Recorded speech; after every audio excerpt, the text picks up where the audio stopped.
In 18th century Paris, finely crafted furniture cost just as much as, and often much more than, paintings and sculptures.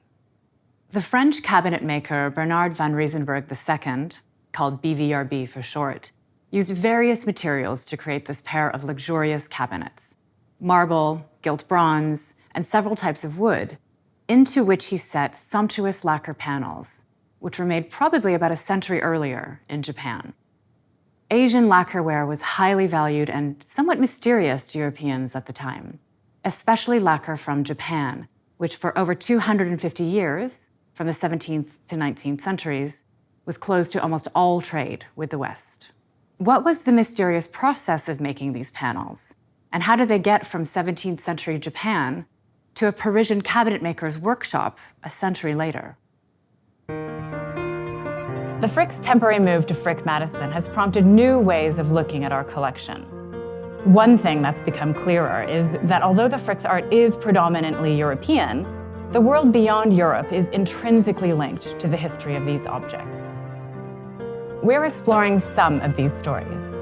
I'm Aimee Ng, curator at the Frick Collection in New York, and this is Where in the World.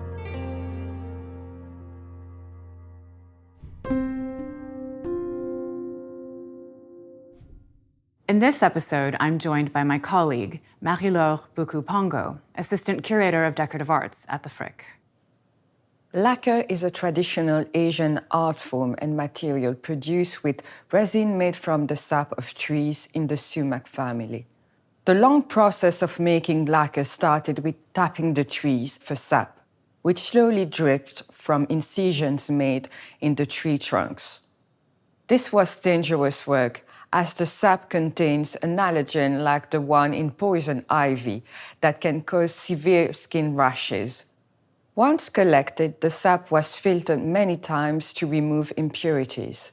The lacquer then could be colored with pigments and applied in thin coats to a surface often made of wood, drying and polishing in between each layer.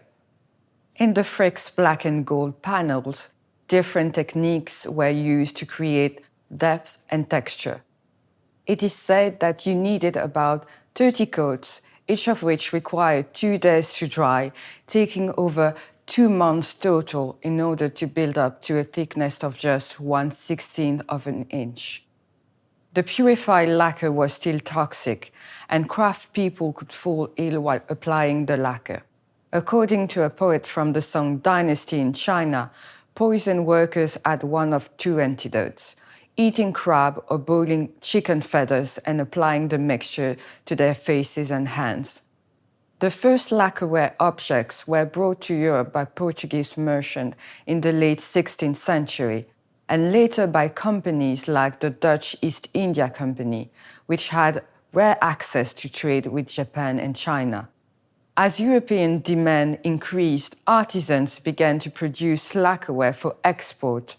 In the 18th century, marchands merciers, dealers who sold luxury objects and were often interior decorators, had the idea of dismantling and cutting down precious Asian lacquer screens, chests, and cabinets to give them to cabinet makers to apply to new furniture. This was technically very difficult. BVRB used 8 panels supplied by a marchand mercier for this pair of cabinets. The resulting union of European and Asian materials, imagery, and craft became highly fashionable among the wealthiest members of French society. At first glance, it's not obvious that these cabinets combine elements made oceans and centuries apart, bridging cultures through closed borders, enormous labor, and the risk of rash and poisoning. Upon close looking, one can get a sense of the mystery these lacquer panels once held for European admirers.